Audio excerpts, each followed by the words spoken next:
I like it. I heard it hurts, but the ladies love it. Okay, so we got to check out the Meyerowitz. I still can't pronounce it right, and they did it It's in a the Jewish movie. last name, yeah. Okay, all right. Well, give us the lowdown, man. What is the Meyerowitz Chronicles?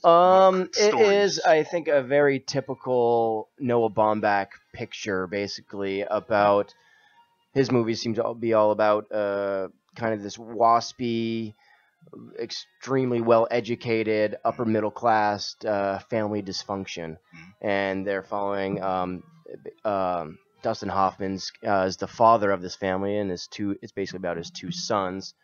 One played by Ben Stiller, the other one played by Adam Sandler. Which was an interesting pairing of the two. Yeah, and Ben Stiller has worked with Baumbach in a bunch of his films, but his father's the artist, and they kind of come together and for like a week or two, and up to a father's art showing. Yep.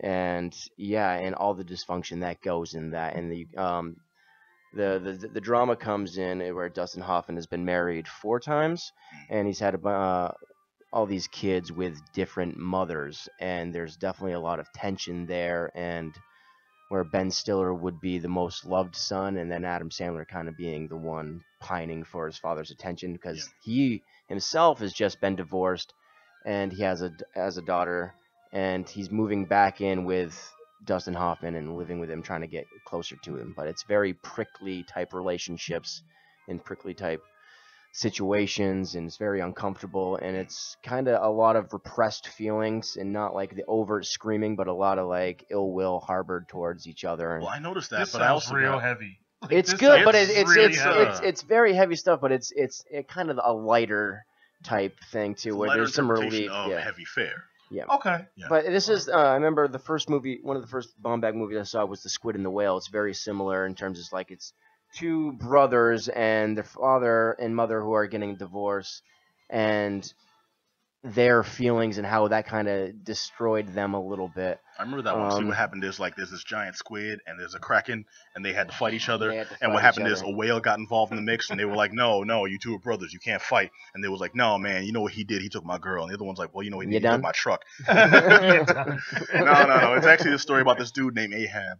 No, I'm sorry. Go ahead. Yeah, no, it's a lot of people would look at this and be like, okay, what do these kids have to really complain about? You know what I mean? They're successful, they live in these nice neighborhoods, and they're white. You know what I mean? But it's just like it's all right.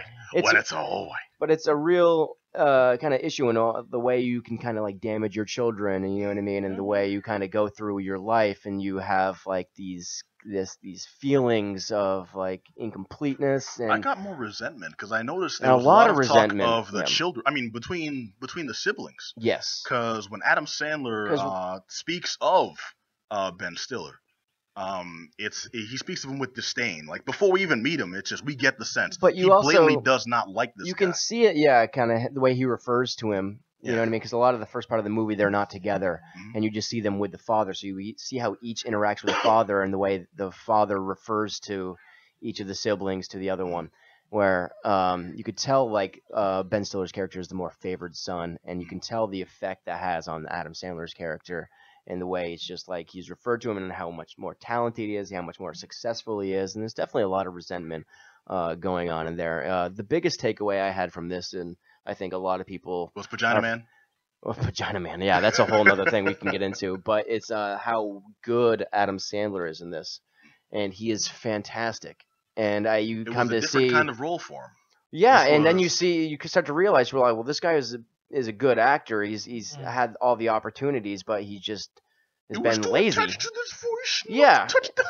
Yeah, and he's just played the same thing and collected millions upon millions of dollars, so it's been so easy for him. He's never really challenged himself, and you kind of think now, it's like, wow, if this guy had only done more roles like this, like in Punch Drunk Love and like a few of the other ones where he's been challenged that's a little. A good point. When he's tried that, it's been very poorly received. Punch Drunk Love was popular in a cult sense. No, I think Reign Over Me, I think, was the most. Well, Reign Over Me wasn't the greatest movie. That was because it was like a 9/11 movie. I think it was, but conceptually, I think it was very underrated. Yeah, no, but I think Punch Drunk Love. I think most people widely regard that as probably one of his best movies in terms of certainly the acting. Of course, he's working with Paul Thomas Anderson, but This he's if only just he called he's a just W.S. Anderson. That right there would have been awful. Yeah. Oh, come on. But he's so good in this, and it's very understated. You know what I mean? He's not overacting. He's not like overexerting himself. This is definitely a lot of.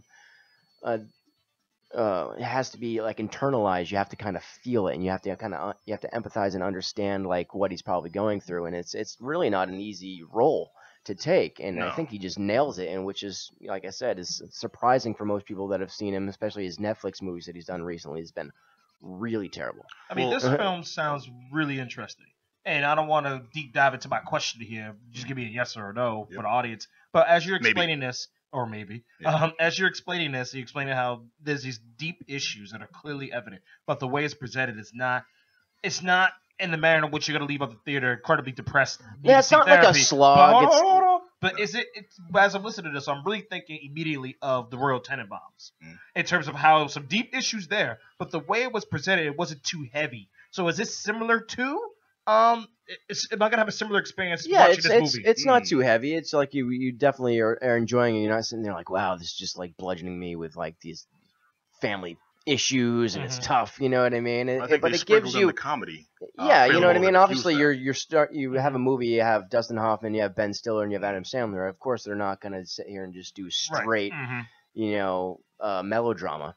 It's gonna be peppered with humor and like this. It's a good emotional kind of film where it's not too heavy that it's gonna make you like, wow, I'm not gonna watch it again. It's a highly rewatchable movie. I watched it a couple times and it's definitely something I would recommend checking out, and I would probably watch it again. So see, that's something I'd recommend it with a caveat. Again, I give a lot of caveats apparently, but it seemed like the kind of movie that you have to be in the right frame of mind for, which also ties into the kind of film fan you are. If I just went to see this, I think a lot of movies are like that way. So if you're in the mood, oh man, if you are, it's great. But yeah, you can't just be like, oh, let's just have something on in the background as I'm folding my laundry. I think that came out a little more glib than I meant it to be. What I'm saying is, this really ties into like you are someone who has a deep appreciation for film as cinema versus someone who's going to see. I just want to see a simple, drama movie. Yeah, sure. This isn't going to be the one for you. Yeah, I mean, this one's deeply mired into more of their feelings of how they are noticing similarities between their parents' parenting style, which they thought was erroneous, which they thought screwed them all up.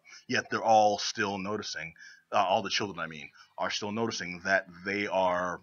By trying to be so different, still making the same mistakes their parents. Yeah, it's about the way it's it's like the slow burn, long term effects of parenting, of childhood. You know what I mean? Yeah, and I think that wouldn't jive with most audiences. Yeah, I mean, especially given because Adam Sandler has this Netflix deal, which this was released on. Yes, if you're really in it to watch an Adam Sandler movie and like you're normally like, hey, I really like The Ridiculous Six, I want something like that. Yeah, you get into this, you're like, Gilmore. Well, what the hell am I watching? You know what I mean? But I also don't like agree with those people. I probably heard it a lot. It's like, well, Adam Sandler doesn't really make movies like he used to anymore. His movies got really bad. I'm like, when were they ever really good? You know what I mean? Like, hey man, I'm not trying to knock him or just sit here and crap all over his stuff. But he's been pretty consistent with this type of movies he's made. He's like, oh, I wish he'd make old good movies. You know what I mean? It's just like, yeah, I don't know. Maybe you watched Billy Madison when you were young, but as an adult watching it, the cat who says that has their sunglasses on the back of their head, has an upside down visor. Just ate at Guy Fieri's restaurant. Yeah. Puts the donkey sauce on his shirt. Puts the Gansett down and adjust their frosted tips real quick. Yeah. All right, man. Man, he's sold out after the wedding singer, man. Yeah, takes a sip of their PBR with their pinky up. Man. Yeah. Okay, so what it comes down to is the movie's called the Meyerowitz Stories. I keep saying Chronicles. But I give this a thumbs up. That's awesome. But be aware, this isn't your old school Billy. No, this is a great departure for him, and this is like I said, it goes to show you what he's capable of if he applies himself and works with the right directors. You know what I mean? If somebody like Noah Baumbach gives him this type of role, like he's very capable of being like a good dramatic actor. And so, I mean, I'm not saying that's what he should do all the time. You know what I mean? He's obviously successful. He doesn't need anybody to tell him otherwise. But this is really a good departure. He didn't respond to those letters. Not my letters. No. I don't think he got yours either. No. Oh, dude, we both got stuck. But it's funny. Noah Baumbach is what I also liked about this movie is Noah Baumbach grew up in Brooklyn as the son of film critic parents. Oh, really? So a lot of wait. So Siskel and Ebert finally did the deed, and they produced this fine gentleman here. Yeah, maybe. Oh, bro, I really want to read what his parents said about. But there's a lot of little things in this movie. You can tell that he's a cinephile and grew up that way. Like I think Dustin Hoffman. That's somebody who molests film, by the way. Stop. somebody. Dustin Hoffman's dog's name is Bruno, but he said, "Oh, it's just like the idiot character in in the movie Strozek," and that's a deep cinephile reference. That is, but that's also a reach. A Werner Herzog character. Yeah. But I mean, I knew the reference, you know what I mean? The people know that. I just thought it was a dog named Bruno. But he explains it. He's like, "Oh, named after the idiot in Strozek, that Herzog movie," and you're like, "Who's Herzog?" You know what I mean? But if you know, and that's what's great. So he peppers his films like that, but it's a very kind of they follow learned, cultured people. You know what I mean? It's written like a Dennis Miller routine. That's what it's written like. No, I wouldn't give it that Man, kind of stink. They lost me sometimes in the dialogue. I watched this with the closed captions on, and still I was struggling to follow some of the deep references. But it has a bunch of those references on there. That I think when it comes down to Adam, you're more intelligent than all of us. I'll admit it. It's on air. You know, we'll say it. It's all good. Yeah. Put that under my name. But the Meyerowitz. You want to pronounce it, brother? Jeez, bro. Meyerowitz. Thank you. Stories. Thumbs up. Starring Ben Affleck, starring Ben Stiller, Candice Bergen, the sucker. Dennis Hoffman gives a great performance. It's on Netflix right now. Check it out. Boom.